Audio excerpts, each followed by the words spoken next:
Hello everyone, welcome back to my channel 7 Speed Manipur. Ngasi 7 Speed Manipur ano video ama loina namyang ne pamda pur laksari ko. Ano wa gari ne ngasi ulak ko gari se koi gi sigi mapam na koi TVS ko. Tulsi TVS sigi airport line da lei du ni ko. Sigi showroom se koi gi adam ano ga Vespa gi adam thang na lai ram ni ko. Sigi se Sangaiprou da ni ko. Sangaiprou ko gi iskon mandir lai da du gi adam nang na adam lai ram ni ko. La sigi koi mamang side da lai ram ni ko. Mai na ko thang ni ko.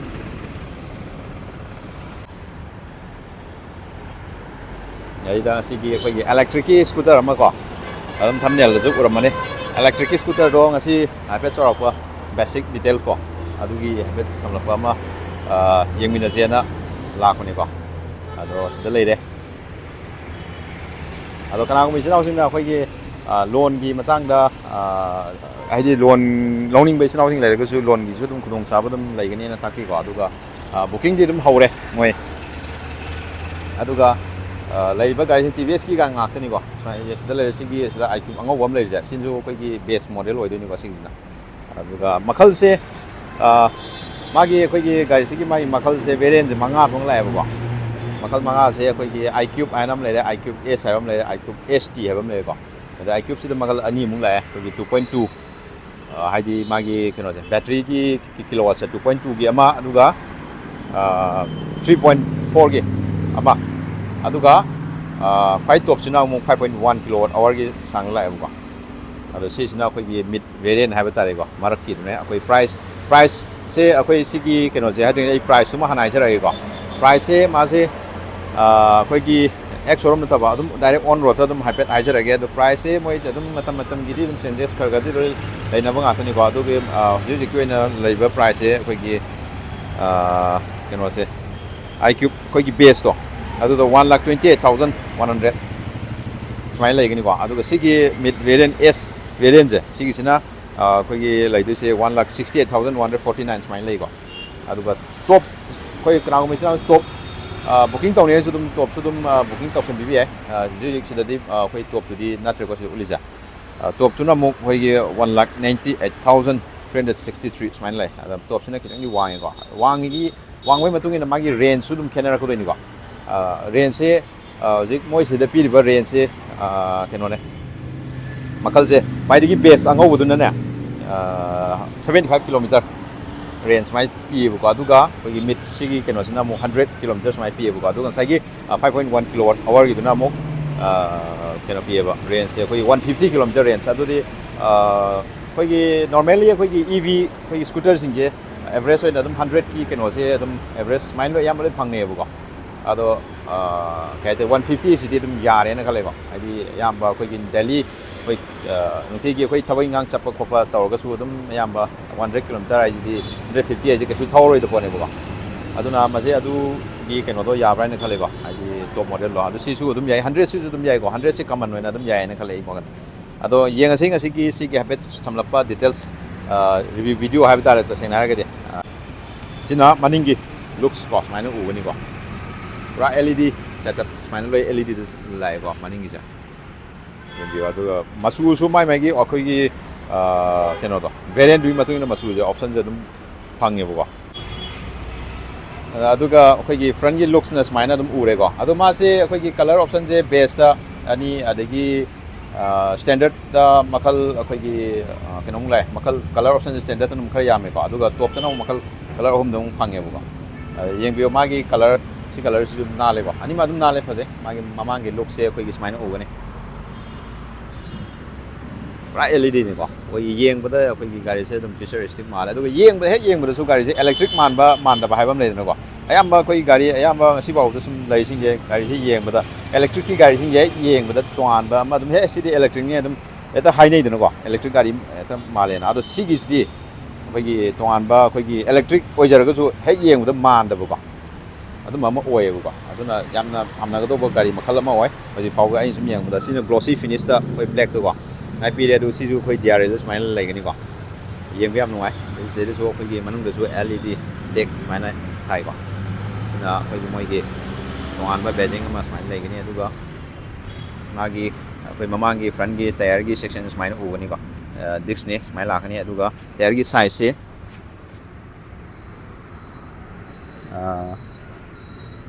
90 by 90 ni ko si 12 inch dum lai ko alloy wheel ni maina u ni ko sigisina khoi gi duga mamangi siju khoi telescopic suspension da main la kani duga diamond cut da khoi smai la ko there se maning gi sum yeng si ko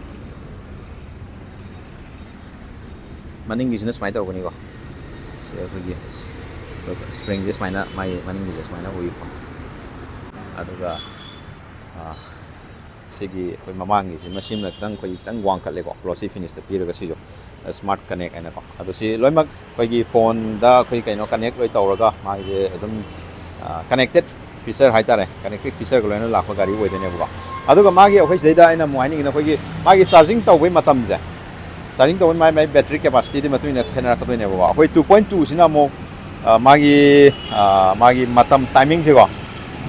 kitang khoi charging timing je ma na mo pung ani muki sang da 0 to 80% maina legene ba aduga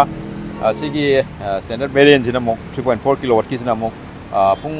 nakoi mariga makai mu ki sang no ba maina du ki sang sange ba aduga mo sagi battery ki capacity wangai khar dip adum ai gi keno charging matam jum hele ba do top ki du su adum ma ji charging 4. Pung mariga sam poi pung dei di khar hele go aduga magi sigi ani sida kenari se sigi magi under seat magi carrying capacity ha ba tare go ai effect uchar ki go si smaina ogani ko magi manungi carrying capacity se khoi kitang khenan ba tare si sina khoi 30 liter ki khoi sang na smai lai ni ado si sina khoi ki keno ni ko magi khoi ki charging cable ni ko ari charging ina kai da tau ge har kan si mamang da user ki sida le si gi se oi ni ko magi charging to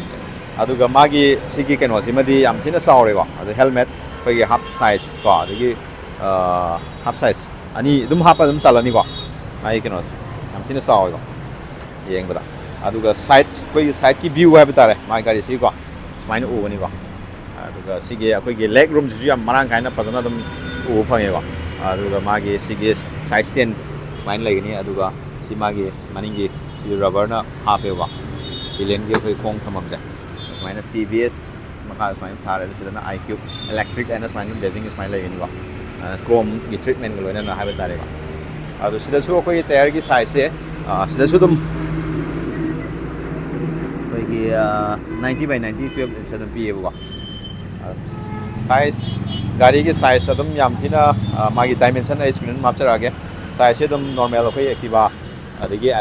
TVS Jupiter go moi size adum higher mane go seat ki khoi condition ju cushion ju yam smooth oi aduga yam broad oi go aduna thauba da yamna khoi yam comfort oina thauba yabi kudong cha ba sum lai ni go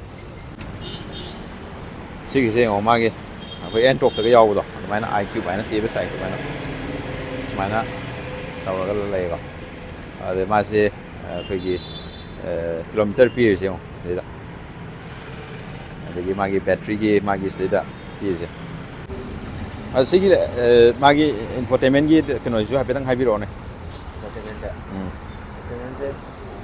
magi tôi start tàu cái thì magi xong side cái left side cái brake sẽ bị brake phá cái cái một sẽ có sẽ đó hay biết đang nang cái mà tầm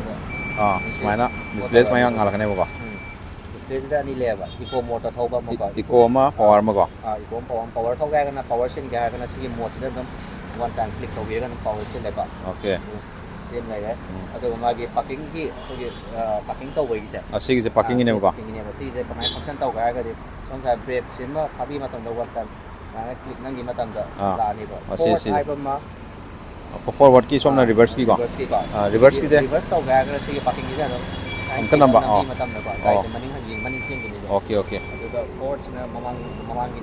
okay mai function là busi lại đấy đó xin là phải hazard lại đó xin là cái xin hazard lại đổi tiền này ba xin hazard lại kì có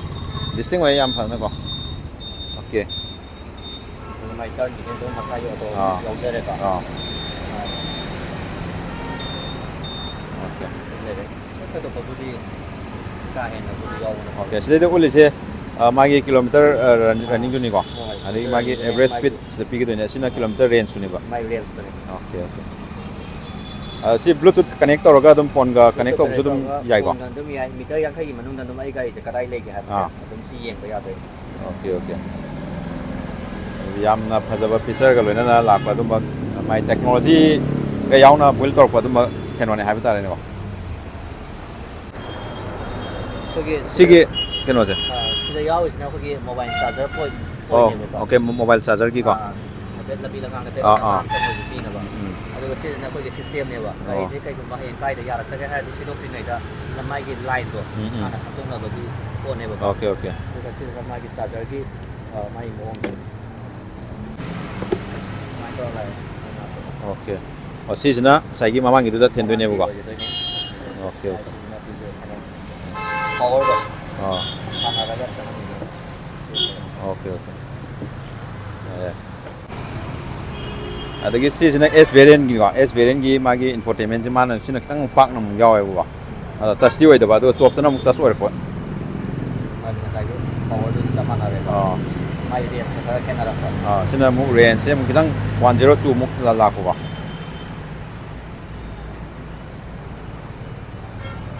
my general setting Bluetooth setting my vehicle the privacy profile loi na after okay okay display setting adu sige brightness sige keno di live setting di kamai to brightness brightness adaptive manual okay okay gi brightness gi sige setting ju dum yaw re ko le kale da dum yai ko sigo kai da ka di matung ina ha tare ayamba sida gi gari thau matam da da changa do ba kana ba sing do sida loin ma information ning sida loin ma pi re ko adu sina gi magi control do sile re ko the sound gi setting do sida loi re that okay adagi service reminder ju dum pi ba ko dida document num le da document hapsen gi adagi document me am ju hap ke ju dum ya re ko okay yam phaba feature nga thani ko okay sida so khoi gi on to bukan da switch on to bukan che ka light khoi blue color da smana ngan ba khoi ko nungdang da ne yam distinct oi na ngan ba ni ko adu mai suspension setup che sim gi mai lu ko ni ko reflector ga su lo yaw re ko side anima khoi gi suspension je ma gi leg room adigi put bed mai si thamam ga sia marang kai na dum aduna lai ko aduga sida ma gi variant sida iQUBE sina keno oi ben iQUBE oi ben ko adu sigi mathak S variant duna smaina variant sida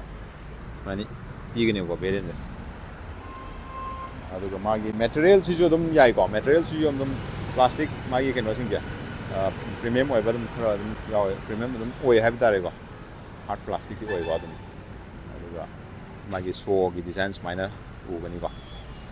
so gi smaina to iQUBE folding de lai ko adu sida khoi jo light am jaw ri ko sinam ka da to smaina singa le je light khoi so je tin min dang da mam da u je ga ju smaina ka pa ka da ti dum tin mi ya ya do ne bu ko yam thina khoi gi ma tam ga suna ba ai tare dum ba ma oi ai tare okay ma'am कोई video से स्वाइद सुम लचन जरगे ID मागी details को मरुइबा basic details ma'am दा थमजरो मतुंग दा असिगी video स्वाइद सुम लचन तौरगे अदुगा मथंग no video दा मुंग आइमिनेसि को अदो मरुइना खोगी नुंतिगी थबक खोगी यामद्रबदो किलोमीटर 30 40 को 40 50 और सु नुंतिगी दम चटपे सिनाउसिंगी दमक्तदी हाइरिबा गाड़ी सिना हेन खुदोंग चागद्राना ई वखंदगी समाइजबनी को आई मोट बा अदो सी गाड़ी से यामना मतम याम चुनाबा को फिचरिस्टिक ओइबा याम कोई कनेक्टेड हाब तारे आई मतम दा चुनाबा कोई ब्लूटूथ कनेक्ट तौरगा कोई मतम की कहता यामना हाई टेक ओइबा गाड़ी हाब तारे अदुगुंबा मखल गाड़ी ने ना हाइनिंग को सी येंबदसु कोई इलेक्ट्रिक याम खन मान दे हे येंबदो बा अदुम नॉर्मल कोई TVS की जुपिटर गुंबगी अदगी एक्टिवा गुंबगी मसक iPad अदुम हाइपैड adum bagi style am da adum lay ko tonga he yang si electric ni have he ngam do ma de wa yem ga adum normal gari dum ma le ko adu sina ye adu yeng bu su dim phajai gari se ko masak se ko adu ga light system ko adu loi yeng da loi everything loi Fajarehe have tare adu maman de dum ma gi variant dum matung na ꯈꯦꯠꯅꯔꯅꯤ ꯃꯥꯒꯤ ꯁꯣꯔꯨꯝꯁꯤꯒꯤ ꯃꯥꯒꯤ contact details ꯀꯣ ꯑꯩ ꯗꯤꯁꯀ꯭ꯔꯤꯞꯁꯟꯗ ꯀꯩꯅꯣ ꯑꯗꯨꯝ ꯍꯥꯞꯆꯔꯝꯃꯒꯦ ꯑꯗꯩꯗ contact ꯇꯧꯕꯤꯔꯣ ꯑꯗꯨꯒ ꯂꯣꯟꯒꯤꯕꯨ ꯑꯣꯏꯔꯦ ꯑꯃꯒꯤ ꯑꯣꯏꯔꯦ ꯕꯨꯀꯤꯡ ꯇꯧꯕꯒꯤ ꯑꯣꯏꯔꯦ ꯂꯣꯏ ꯇꯥꯟꯅꯕ ꯑꯗꯨꯝ ꯌꯥꯔꯅꯤꯀꯣ ꯑꯗꯣ ꯉꯁꯤꯒꯤꯗꯤ ꯚꯤꯗꯤꯑꯣ ꯁ꯭ꯋꯥꯏ ꯁꯨꯝ ꯂꯣꯏꯁꯤꯟꯖꯔꯒꯦ ꯃꯌꯥꯝ ꯒꯥꯔꯤ ꯊꯧꯕꯗꯗꯤ ꯍꯦꯜꯃꯦꯠ ꯁꯣꯏꯅ ꯎꯞꯄꯤꯌꯨꯀꯣ ꯑꯗꯨꯒ ꯒꯥꯔꯤ ꯀꯩꯅꯣ ꯃꯆꯥ ꯊꯧꯔꯒꯅ ꯑꯆꯧꯕ ꯊꯧꯔꯒꯅ ꯁꯤꯠ ꯕꯦꯜ ꯁꯣꯏꯅ ꯐꯥꯕꯤꯌꯣꯅ ꯑꯩ ꯍꯥꯏꯖꯅꯤꯡꯉꯤꯀꯣ ꯕꯥꯏ ꯕꯥꯏ